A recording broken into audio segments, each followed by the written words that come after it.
Hello, yarn tubers. Welcome back to Wanderlust Crochet with Dana and, well, I guess Dooley's not here. And I can't even show you a beautiful picture of him right now. But, so I am hoping you guys who have had trouble with chainless foundations will give me a chance this morning. And I'll tell you why I want you to give me a chance this morning. I'm going to put this in a specific playlist when we're done. Get yourself some yarn. I hope this yarn is visible enough. I'm not sure. It's kind of an icy blue. Get yourself some yarn. Get it on your hook. I'm using a 4-way with an I hook because I'm hoping, you know, I could have gone up to a J hook to show you more definition, but or to show you, I don't know. Anyway, I'm using the I hook. So here's what I want you to do. Please just give it a shot. I know that for some of you, this is something you've tried before. It hasn't been your thing. I'd like you to give it a shot. Chain 2. And in that first chain is your back hump. I always encourage you to use that back hump because, focus please, because, there we go. Because, oh, tap the screen, Dana. It leaves such a nice finish on the edge. Okay, so I've got my 3 loops. Now I need to make my next chain in order to put my stitch into it. So, focusing, I'm going to just pull through the first loop. I still have 3 loops on the hook like you would to finish your half double. But what this did is this right here is your next chain. And that chain is very important. So now I'm going to finish my half double crochet and pull through all 3. And then I'm going to yarn over and I'm going to go just under, hello, those 2 loops. Come on, phone. There we go.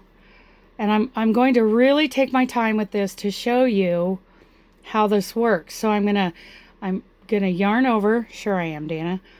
Bring up a loop. I'm gonna yarn over and I'm going to just pull through 1. It keeps focusing on the table. So I'm gonna pull through 1 and I'm gonna kind of keep an eye on that loop right there.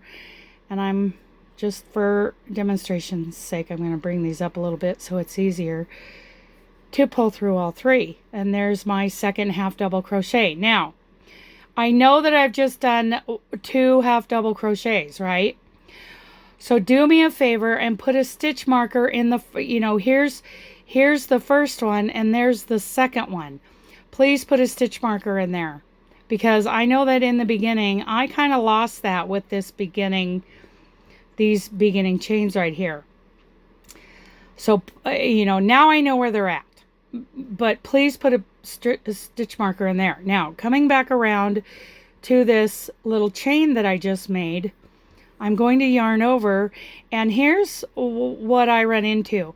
See this 3rd loop right there? I am very careful to make sure I don't get that over my hook.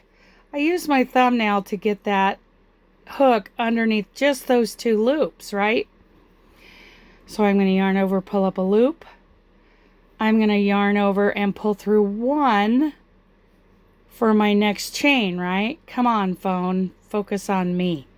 Let me tap the screen. Maybe that'll help. Okay, so that spot is where we're focusing. Okay, so see that there's the loop the chain I just made. Now I'm going to yarn over and pull through all 3. So there's the front loop of that chain that I made. So when I yarn over, does anybody else have this problem? When you, focus please, you know, go to put it underneath just those 2 loops, that one right there has to kind of be pushed out of the way. And I use my thumbnail to make sure. So, you know, feel free to rewind, you know, put the video back, take another look, yarn over, pull through just 1 loop, yarn, and I'm keeping an eye on this loop right here because that's the one side of that chain, and then I'm going to yarn over and pull through all 3. Let's do it again. This loop right here, And I'm going to turn it up so I can see. Can we all see, please, camera? That there's just 2 loops that I'm getting that hook under. Now it's a little awkward. The reason why it looks so awkward is because I'm doing this looking through my phone, right? But as we go along, you know, I get, you know, a pretty good, just 1 loop, please. Just 1 loop. Let's fix that. Okay, so I pulled it through 1, and there's the side of my chain, and I'm going to pull through all 3. Now I'm going to yarn over, and I'm going to be very careful turning to look at this. There's the first loop, there's the second loop, and I make sure that 3rd one right back there behind my hook, focus, doesn't get over my hook. Now, this took, you know, some practice, and I practiced it, and I am asking you to give it a shot if this is something you don't do. Sometimes it actually takes me longer to do a chainless than it does, you know, chaining, but there are benefits to this.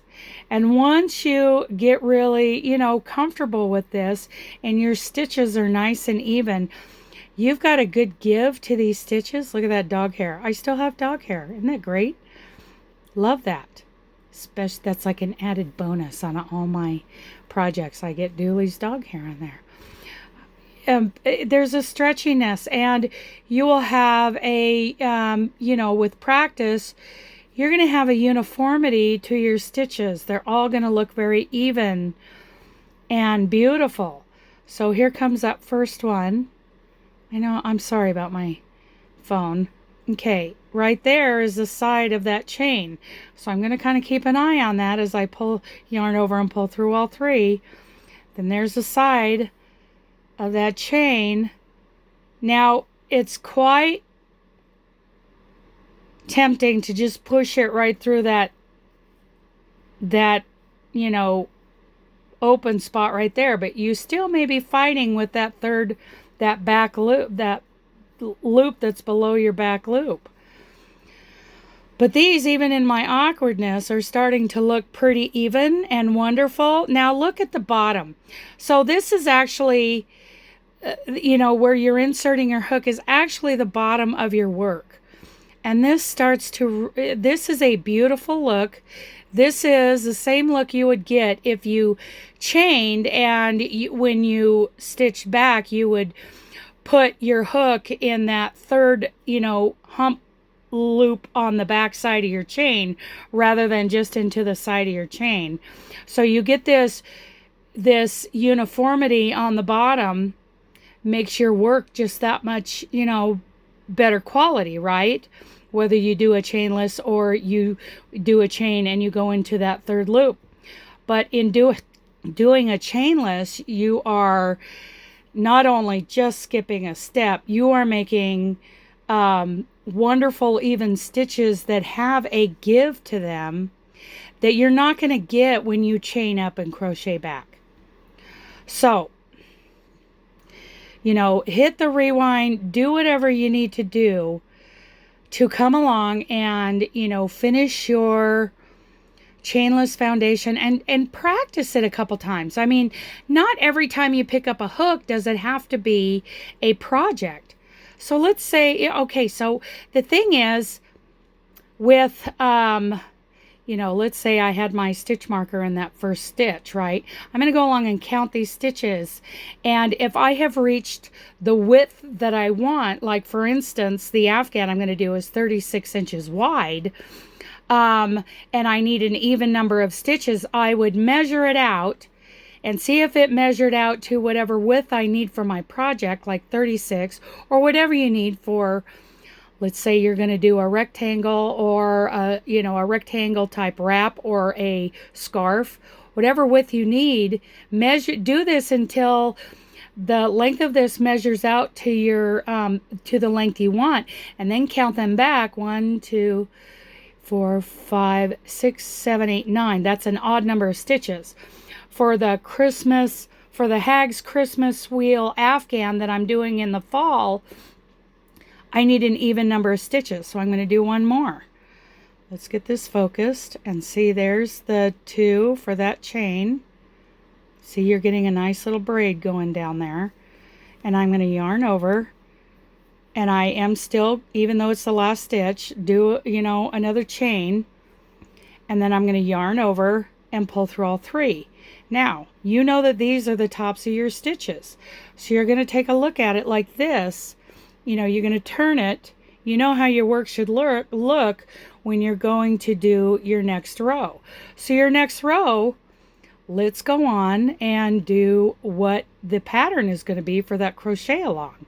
I'm going to chain 1. I'm going to half double crochet in the first stitch, right? And just do it like normal. Now the next stitch, I'm going to show you this. Here's the tops of your stitches right here. And then, because it's a half double crochet, you have this diagonal 3rd loop. So I'm going to call this stitch, you know, here's the tops, the back loop and the front loop and the 3rd loop of this stitch. I'm going to call this 1, 2, and 3. So in your, you know, after you've done your regular half double crochet on the end, you're going to go into loop number 1, which is your back loop, half double crochet. Now, what I've heard is that sometimes there's a little confusion coming in the next 2 stitches.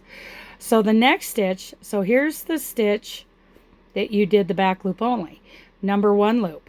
Now, looking at the top, we have 1, 2, roll it back, and there's number 3. So we're going to go in the 3rd loop,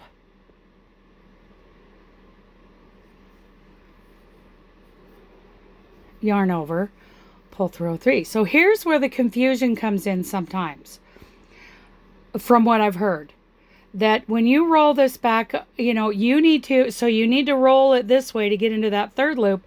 You need to roll it this way to get into that back loop. And I think some people are actually doing it in that stitch that you just did the 3rd loop in. Make sure you're advancing to this next stitch, right? To yarn over, focus please, insert your hook into the back loop, yarn over, pull up a loop, pull through row 3. So there's your half double crochet in the back loop. Advance to the next stitch. There's loops 1, 2, and 3. You're going into that 3rd loop. So you roll your work back. Then you roll your work forward. Make sure you're advancing to the next stitch and not putting it in the back loop that's behind this stitch.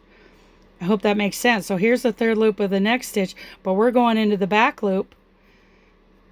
And yes, this is the Hag Stitch developed by the Yarn Hag Ryan. So there I went into the back loop. I'm going to roll my work back so I can find that 3rd loop on the next stitch. Focus please, focus. There we go. Pull through all 3. Now make sure you're advancing to the next stitch, rolling it back here, going into the back loop,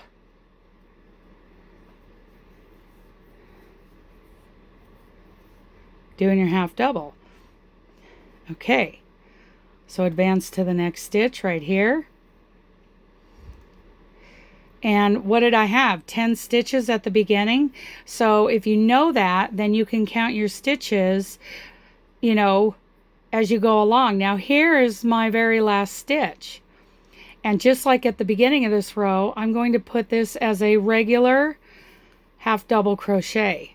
So there's the beginnings of, you know, I can go along and check this. 1, 2, 3, 4, 5, 6, 7, 8, 9, 10. So I know I have 10 stitches. So counting and making sure you're advancing to the next stitch to put in, you know, your hook in the back loop. And you're going to create this wonderful, wonderful Hag Stitch project. Okay. And yes, I have spoke with Yarn Hag Ryan, And she's going to do this. She's excited about this.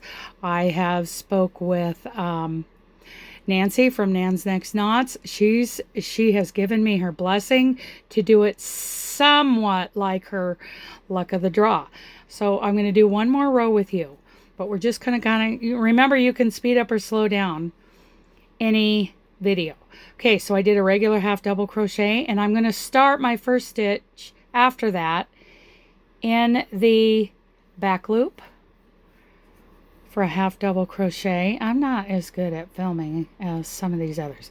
And the next one, see, I've got the back loop, front loop, and the third loop. I'm just coming up underneath that third loop, and in front of the front loop, don't get messed up, Dana. And it's very awkward looking through this. Trying to get it to focus. Make sure you're advancing to the next stitch to go in the back loop. Come on, camera. Ugh. There we go. Back loop. And I'm going to roll the project back and get up underneath that third loop.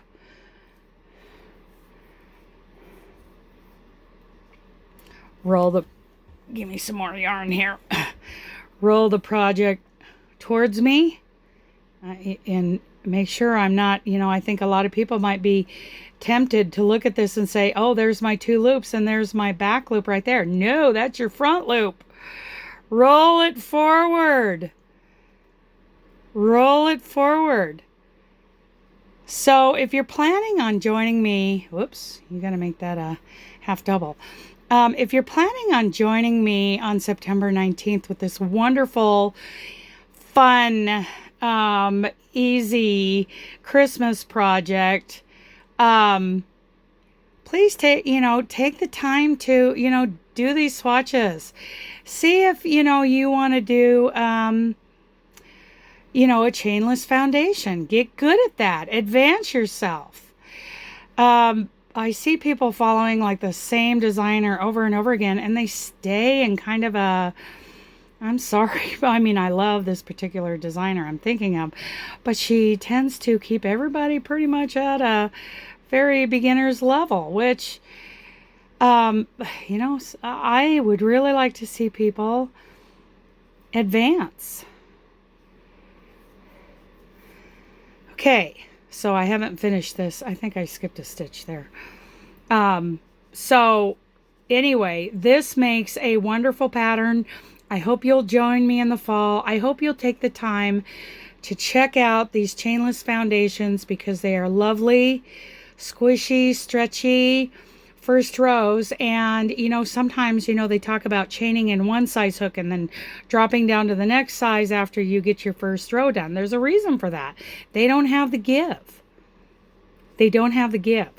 So believe me when I say when this works up, it starts forming this beautiful texture. And it really isn't that hard to do.